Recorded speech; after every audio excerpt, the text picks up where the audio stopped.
What's up guys, Joe here, welcome back to my channel, and today we continue on with our Pro Cyclist series. I think we're a puncher, Northern Classics rider, still developing, still nurturing ourselves in our first season, but today we may be finding ourselves a new team. Looking at the contractual situation, we are gunning for a move to a YOLO. Kometa, Fortunato is there next season. We know they're trying to get to World Tour as well in real life. I think it'd be a fun team, and maybe, just maybe, they will offer us a contract in this episode. But looking at the calendar, we still have plenty more fun races to come this season. You can see what we have coming up. The Tour of Britain is our final big goal. I think that'll be in the next episode, but today we're going to try and play pretty much every race in between. And there we go, we move into August. The transfer window is now open. I think we just need to sit tight and hopefully a contract will come in. Our agent is saying that they have finished working with teams for our 2022 contracts. We can see the situation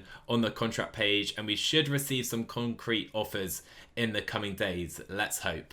Before that though, we do arrive in Belgium for a race I'm not going to attempt to pronounce, but I can see Jasper Philipsen is here, so any type of victory is going to be very difficult to achieve, let's put it that way. So we've had a fairly chaotic race so far, it must be said, trying to just stay to the front constantly. We have splits forming in the group. As you see right now, there's a split. We have 43 to the front. They're usually getting closed up again, but we are having to stay very, very careful.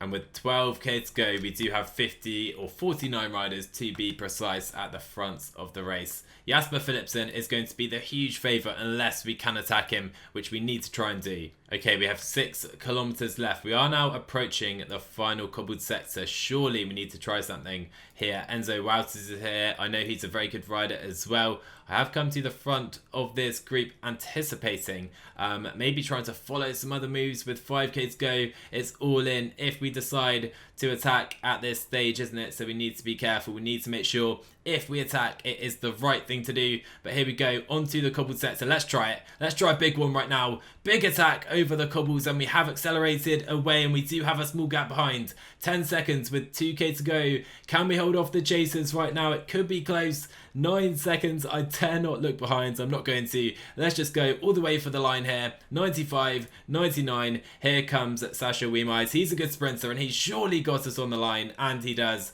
Enzo Wouters will not be defeated by Jasper Philipsen, who is only second today, whilst we hold on for a top 5 after a pretty brave move. Solid result, we definitely take that in Belgium in a race that doesn't really suit us on paper. We were expected a top 50, and look at that, we get 60 points for that top 5 position in the end. We take that all day. And if we go to the calendar right now, we do have a few weeks off, so hopefully we do get some contracts in our inbox throughout this period. So fast forward 2 weeks and we have some bad news. We have no contract offers bar one from Trinity Racing. 1 year, €3,500 per month. That is not happening. Surely someone else is going to offer us a contract. I really, really hope so. And now we have races coming up. So let's get into those and I'll let you know if we get some offers. Just to show you quickly, we have a couple races in Turkey. Then we head to a race in Estonia. And then at the beginning of September, we do head to a race starting in Croatia and ending in Slovenia. And to start, we do have a flatter one in Turkey. Now, usually we wouldn't have a good chance at these, but judging by our recent form, we have a great shot. We're now in the final 8 kilometers then. I am searching for a wheel to take. We do have some attacks as well, quite hopeful in my opinion, but they do have some separation for the moment. And like I said, I am searching for a good sprinter to follow. Maybe Felix Gross, the rider signing for UAE in real life, is our man. 5k to go. Let's try and stay here. Yuri Havoc is here on our wheel as well, and he's a good sprinter, so this is a good spot for us. However, we have a massive, massive lead out train. I think that's San Michel on the right hand side of the road. You know what? I'm going to make a late change, am I? Are we going to switch over to Cardi's wheel? Yes, we are. Look at that. We swap in the final 2k. Is that going to be the right decision? Coming off the wheel of Felix Gross, we're in a great spot here. Surely Cardi is going for the line. Now we're going to try and come around him. We just don't have the power right now in our career. We played it perfectly, but it is going to be a second place finish here today. We need to increase our sprint stat nets because in these mass sprints, we are absolutely flying. When you look at some of the riders we beat, I know you can't see the stats, but I'm pretty certain Yuri Havoc and Felix Gross have at least 70 plus sprint in PCM, and I'm excited to see this because we get 69 points for a second place. We are expected to try and get a top 50. Another one in Turkey again, and hopefully we can repeat that fantastic performance we had yesterday. So we don't have the best race day today, but we are in a good position, and there are some good riders here. I've noticed Lewis Askey, who is signed for Groupama in real life. Banashek is here, as well as Mikhail Reim somewhere, but the rider I want to take the wheel of in the final is, if I can find him, Vandenberg. I think it's Marin Vandenberg. We've seen him so many times already in this career, absolutely flying in a sprint finish. As my light has gone out, I do apologise. So I'm currently watching quite a few attacks go off the front, but I'm not going to follow. I'm pretty sure the right tactic today is surely going to be just trying to follow the wheel of a sprinter. Although, are we going off the front here? Not quite sure what's going on. And look at this, Groupama are right to the front. They have a massive train for Vandenberg. I just can't get in his wheel at the moment though. It's so frustrating. Can I maybe take the wheel of one of his lead out riders instead? Apparently not. Vandenberg is here, but I cannot get in his wheel. Mikhail Reim is already there. And so look at this, we just have a massive train. I cannot get in anyone's wheel right here. Guardini, nope. Apollino, nope. Stoss, let's just go to the front. Let's just sprint for the line here. We're not going to get the victory today. Vandenberg has been led out by his team, and he delivers the result. We just couldn't get in his wheel at the moment we needed to. So it's going to be maybe a top 10, if that. I'll tell you guys, Marin Vandenberg, the 22-year-old, we can't see his attributes just yet, but he is a problem in this save, and I'm pretty sure he's going to be in real life as well. He is one to watch as we grow and progress through this save. And despite only P11, we had a really low objective again, so 42 points taking us all the way to level 9. We only get a skill point and access to all the World Tour races. Great stuff. Of course, we can't ride them at Trinity, but I really would have liked the improvement to attributes. We'll have to wait for level 10. And regarding the skill point, I just mentioned it, we can't see Vandenberg's attributes, so what I'm going to do is perhaps information so we can learn about the riders that we're racing against and see just how good they are and just what are their strengths and weaknesses as well. Yes, we're about to head to Estonia, and look at this. We get an offer by Bikeade, but we also get an offer from YOLO Kometa. Let's not waste any time. Let's go to the contract page. I'm pretty certain we're going to accept this. Yep, so the 3 teams with the most interest in us are offering us a contract. So YOLO, they're the ones we've wanted to accept all of this time. Let's go ahead and accept that offer. We are going to be a YOLO Kometa rider in 2022. And with that fantastic news in the bag, we are heading to Estonia for the Baltic Chain Tour. Flat stage apparently looks very hilly to me in the final, but most of the stages are flat. But again, that is where we've seen our best results come from pretty much. And looking quickly at the start list here in Estonia, James Shaw, probably one of the better GC riders here, but Mikhail Reim surely on home soil is going to be the rider to beat in these sprints. So we are now in the final circuit. Our rider Finley Newmark is up the road, so there's no need for us to chase. They still have 2 minutes with just over 20k to go.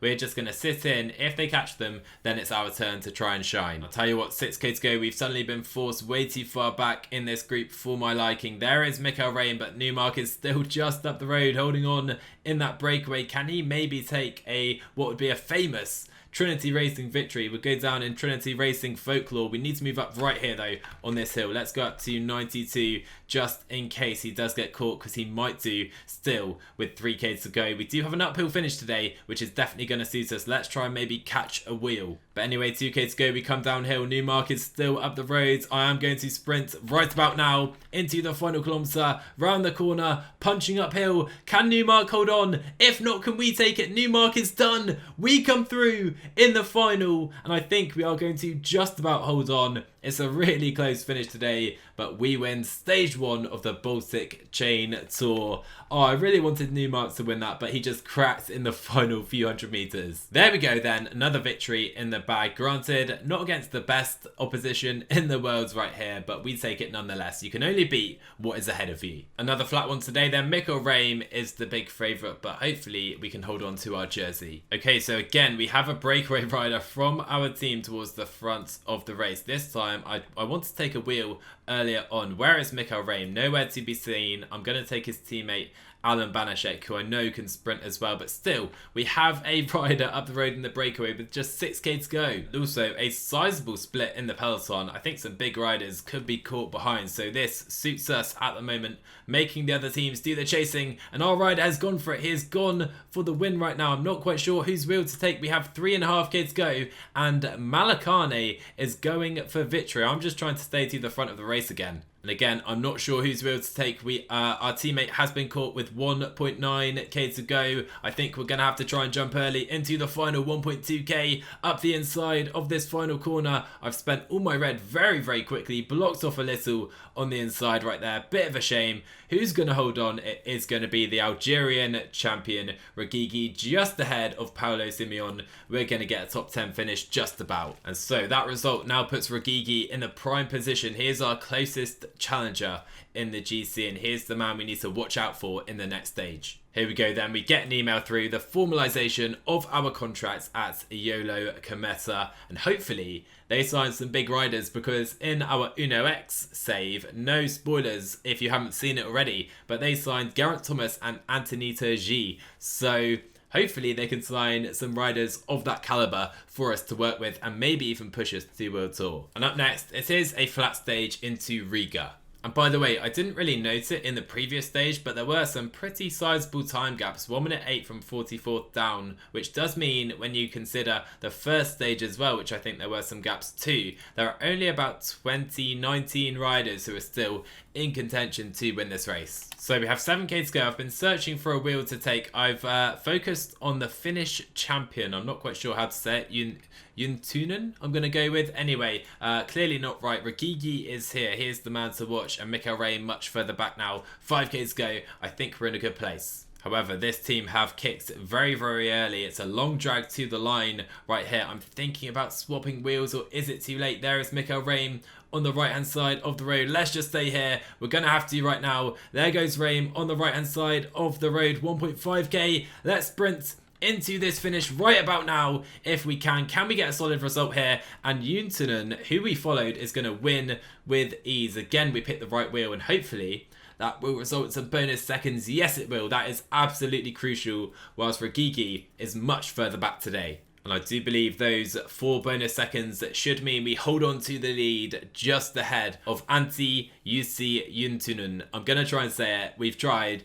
Probably butchered it anyway. We do hold on, and it's going to be a battle to hold on for those bonus seconds in the final stage. Final chance saloon then. We do have a couple climbs, but nothing major. This is surely going to be another mass sprint. And what have we done? We've let another massive breakaway, 18 riders up the road. Now we're going to be on the front all day long. This is the moment of truth then. Can we hold on and win the Baltic Chainsaw in Estonia? I know it's going to be perhaps the most prestigious win of our career. If we top this throughout this save, it would be massive. But 5k to go. Ben Healy, Ben Turner and myself are the riders right to the front, and I think it is slightly uphill in the final couple of k, which surely is going to really help us out, but hopefully Healy can keep us to the front. We're getting blocked in very slightly. This -1 on the day is not going to help our cause at all. We're already losing reds. Oh my word, 2k to go. Healy is almost done. Turner can sprint for the line. We're going to take the Brits wheel under the Flamme Rouge. Hopefully we can time it nicely into the final couple hundred meters. Regigi's going to take it, and Regigi I think is going to win the race because we only get 3rd place on the day. 4 bonus seconds, and Regigi I think defeats us by 2 seconds. My initial reaction was correct. Yusuf Regigi, such a frustrating rider to come up against. He beats us in the sprint again. 2 stage wins for him. We only managed 1, so probably he deserves the overall victory, but to miss out by such a slim margin is very disappointing. Nonetheless, we do get some good points. 73 points overall. We're now over halfway towards level 10. Looking at our attributes then, that 63 sprint is the only real area I'm particularly worried about right now. If we can push that to the high 60s, even to 70, then we can really challenge for all of these races and become such a well-rounded rider, versatile rider, capable of winning on all sorts of terrains, and that is exactly what I want us to be. So we head to the final race of today's episode, Ljubljana Zagreb, Croatia to Slovenia. Interesting one with a hilly finish, should suit us on paper, and we are one of the big favourites. Okay, we're down to 34k to go, we're down to 58 riders at the front of the race as well. Very thinned out peloton for this stage of proceedings. It's a hard tempo as well, and I think actually Tom Gloag has been given the leadership role for our squad. His fitness has improved since we last saw him. He now has 75 mounting as well, so it's fair to see why we have the hill and the sprint over him though. Here we go then, 5k to go in the race. So I'm looking for some support. Baroncini is here, Ver is here as well. Here's the rider we defeated earlier this season at, of course, the Baby Giro. Only 3.5k is this final climb, so on paper it does suit us. Can we resist though with the better pure climbers? That is our only challenge. Ver is flying up already. So 2.5k to go. There's Tom Gloag. You know what? I'm taking his wheel. I'm taking Tom Gloag's wheel, and that seems to be the perfect position to be in. Ver is here. Van der Leek is here. We still have Brown up the roads. Gloag is pulling us along. If he can put us to the front with some red bar left at the top, that would be perfect, but he's gone already. Let's not follow. Let's go 90. Let's let him go and try and fight for victory. We're going to crawl up slowly ourselves at 92, maybe to 93, 95. Can we come back in the final couple hundred meters here? We're fighting our teammate. We're fighting Ver as well. We go for the line, a final little kick, and I think we're going to take it, are we? Let's take a look. It is so close on the line, you can hardly call it, and we just about get the win here in Zagreb. Let's go. That was such a nice way to end today's episode. We battled it out with the pure climbers, Ver and Gloag, our teammate, with 75 mountain apiece. We have 66, and we stuck with them. Our hill, acceleration, and sprints, that was just enough in the end. Oh, I'm so happy with that win. And so 42 more points. We're not quite at level 10. That will have to wait for the next episodes. And looking at the calendar, we head to Norway, then we head to the Tour of Britain, our final big objective of the season. We'll see if we can produce a big home victory for us, on home soil of course, press our way into level 10, maybe level 11 as well, before we head to YOLO Kometa next season. But if you guys enjoyed, make sure you smash that like button, drop a sub on the channel as well if you're new, and I will see you guys in the next one.